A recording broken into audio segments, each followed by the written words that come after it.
Hey guys, happy Monday. So today I want to talk about imposter syndrome or the feeling of I'm not good enough to do this.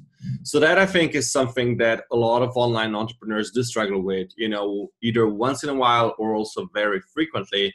They constantly have this nagging feeling of like, maybe I'm a fraud, maybe I'm not good enough, maybe I'm not made to build this online business. Can I help people? Will they pay me? Will they actually love working with me? Will they be happy to pay me? And so on and so on. We have all of those thoughts that come from, the, internal feeling of I'm not good enough. Now, this feeling usually comes from past experiences. Maybe we tried writing some blog posts and nobody cared about them. Maybe we tried, getting a couple of paying customers and they didn't want to work with us or decided not to work with us. So we feel like, hey, we're the issue. Or maybe they even come from way back from our childhood, when people would reject us, like, we would want to, hang out with a group of friends that they would want to hang out with us and so on and so on.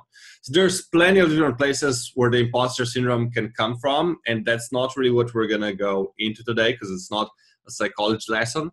But today we're going to, talk about how I deal with imposter syndrome and, how you can do that as well to make sure it doesn't actually stop you in starting or growing an online business.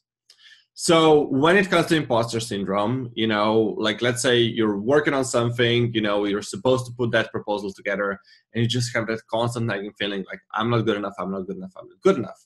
And then what ends up happening, instead of working on something, we end up thinking about how we're not good enough. So that becomes our focus. We start worrying, we start, being paralyzed. We don't really do anything. Maybe we even stop working on the proposal and instead go lose ourselves in something else. Like, for example, we would go on social media and, we would play video games, we'd go out shopping, we'd hang out with friends, we'd do everything, to not have to work on that proposal or that blog post or whatever.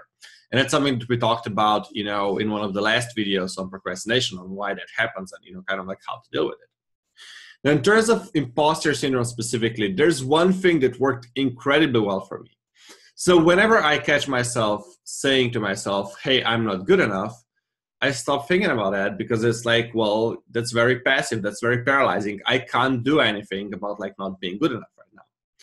So instead of asking myself, like, am I good enough or not, which I don't have an influence on because like that's basically depends on, all the things that I worked on over the past, 27 years, I start asking myself, how can I get better every day?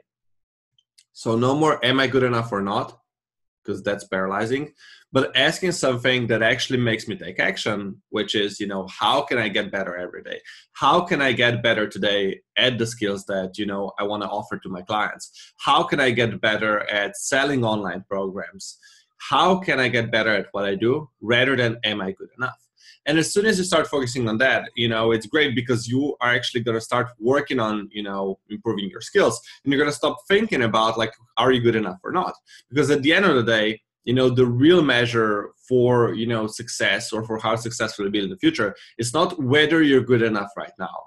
It's whether you're improving yourself every single day, whether you're working on improving your skills, whether you're working to move your business forward. So at the end of the day, you ask yourself, did I really do everything in my power to get better every day? And that's the question I start asking myself. And I found that that's a much better question just because it takes you out of thinking and being paralyzed. And it pulls you into thinking about like, okay, how can I get better?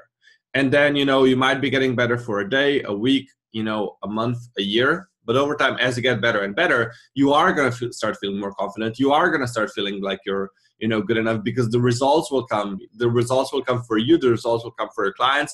And that's when you will be more confident and you won't struggle with imposter syndrome so much anymore. Now, of course, the imposter syndrome still might pop up when you go, and do something completely differently. Like let's say you've been a professional sportsman for all of your life, you're probably not going to feel imposter syndrome at a certain level because you're like, no, I know how to play football or I know how to play basketball or I know how to lift weights. You won't really have that much imposter syndrome there.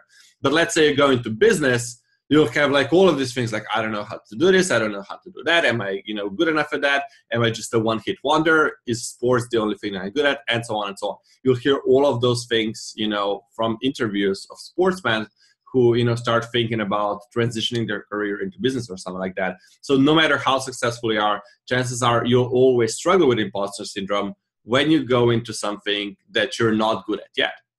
So the best way to overcome imposter syndrome, not to worry about whether you're good enough or not, but instead just focus on getting better. And as you get better, you'll have less and less imposter syndrome. Cool. So I hope you've enjoyed today's lesson and today's video, and I'll see you tomorrow. Take care and see you soon. Bye.